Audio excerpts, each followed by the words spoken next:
Hey, everybody. It's Kelly Nielsen here, the Grief Guru. And on this channel, we discuss all things related to grief. What does it look like? What does it feel like? But most importantly, we share tips, tools, and resources for how to move through grief and get back to living a life that you love. On today's episode, we're going to be discussing the concept of recovering from grief. Is recovery even possible? And if it is possible, what does it look like? So let's get started. I talk to people all over the country and all over the world about grief and loss and how to move through it. And I get so much kickback around this idea or the concept of recovering from grief. It's the thing that breaks my heart most often when I hear people saying, I will never recover from grief. I will never stop grieving the loss of my spouse, child, fill in the blank. I also hear people saying, if I stop grieving, that means that I stop loving them or I stop missing them.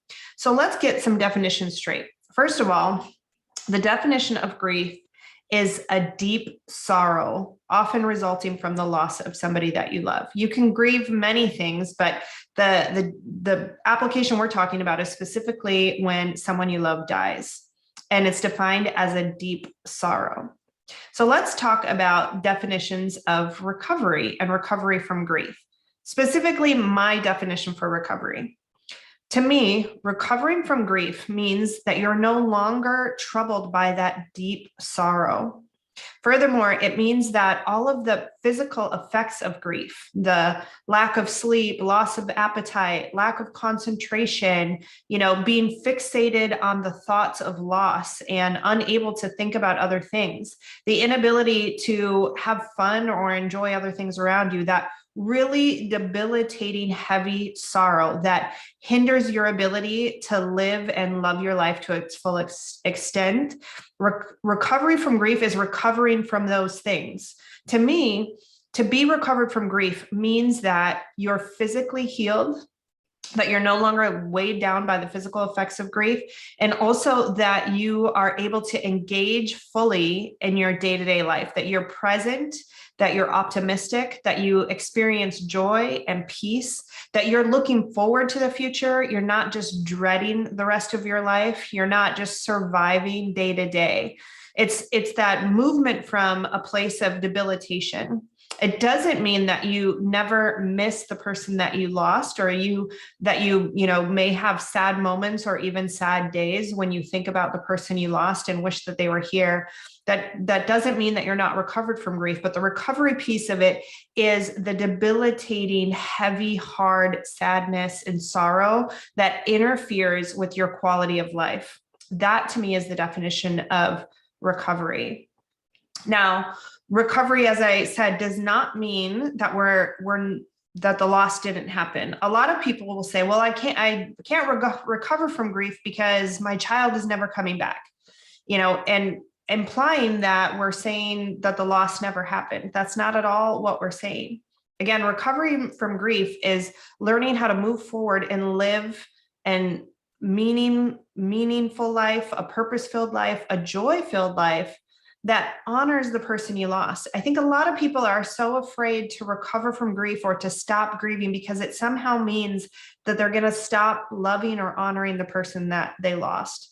Can we just replace that word? Can you move from a place of grieving and being sad and hindered by this sorrow to a place of honoring and reverence? That's what we do when we work with clients at the Grief Guru, is try to transition from focusing on what was or what could have been to what is, and how can we bring our loved ones with us into our future? How can we honor them in our day-to-day life and the choices that we make and the richness of our relationships and all that we do? We're still connected to them. We're still remembering them. We're still loving them. We're still missing them, but we no longer carry the hard, heavy effects of grief and loss. So that, to me, is what it looks like to be recovered. And under that definition, recovery is absolutely possible. It's available to each and every person. I lost my mom to suicide. We're coming up on 5 years ago now that I lost my mom to suicide, and I lost my son to overdose a little over a year after that. And I can tell you completely that I am recovered. I think about my mom and son quite often. And I will say that 95% of the time when I think of either of them, it's happy memories and happy thoughts. There are times where I miss their physical presence and I reflect about the fact that they're not here. I do reflect about the fact that I won't get to see my son get married and I won't get to see him have kids. And there's a lot of things that I won't experience.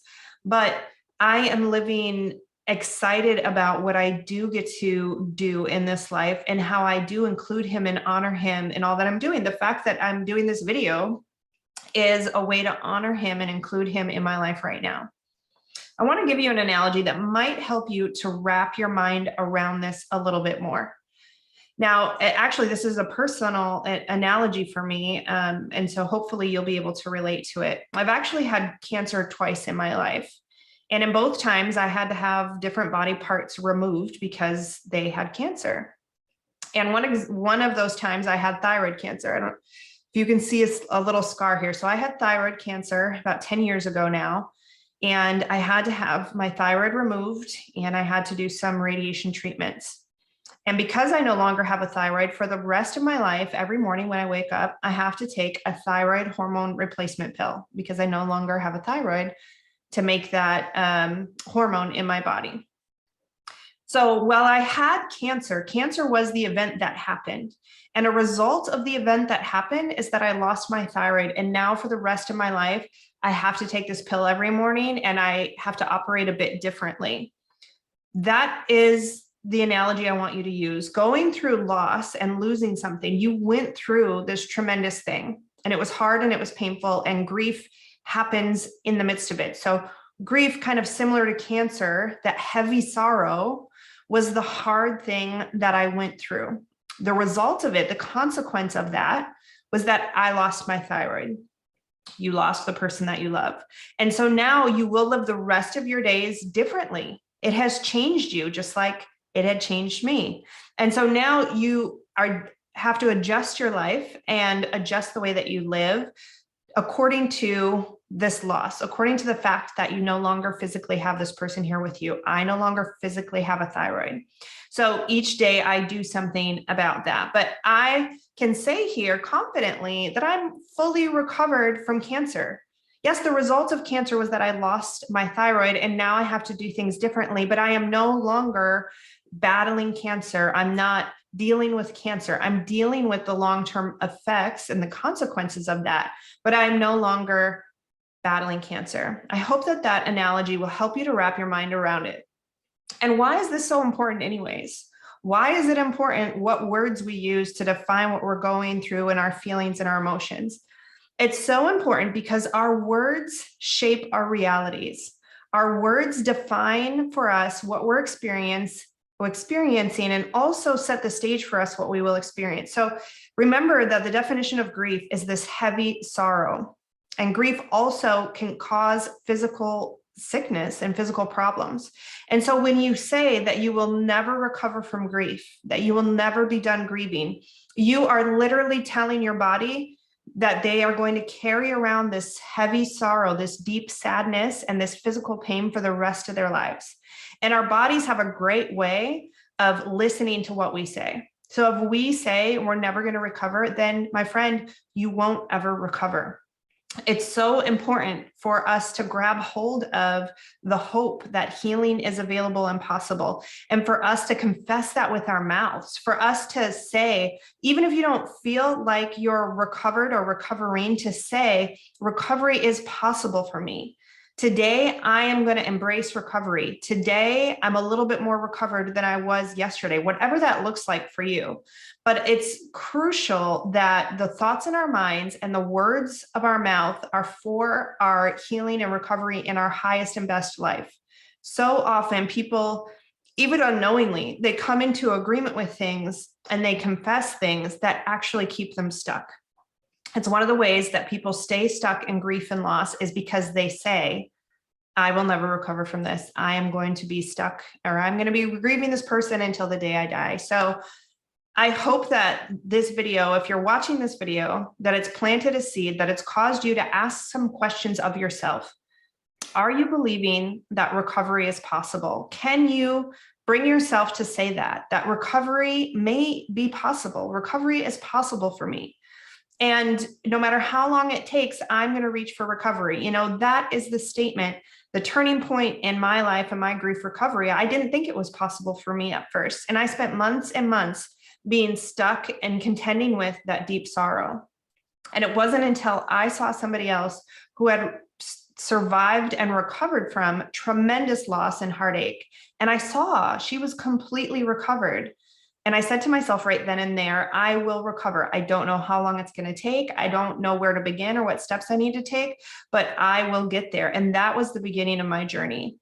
And that is the beginning. That's the invitation for you. You can begin your journey today. You can say, recovery is possible for me. And I don't know how long it'll take, and I don't even necessarily know where to start, but I believe today that recovery is available. I encourage you to say that out loud. I encourage you to comment below, because that is what we are all here about. All of the coaches here at Grief Guru, myself and our other coaches, are walking in recovery, and we want you to know that it is available for you too. And we're going to be here cheering you on every step of the way in your recovery journey. If you want to chat with some of us or get access to our tools for recovery, check out our Grief Relief Bundle at griefreliefbundle.com to get started on your recovery journey. But more than anything, please just know recovery is possible, and it's possible for you. Until next time, guys.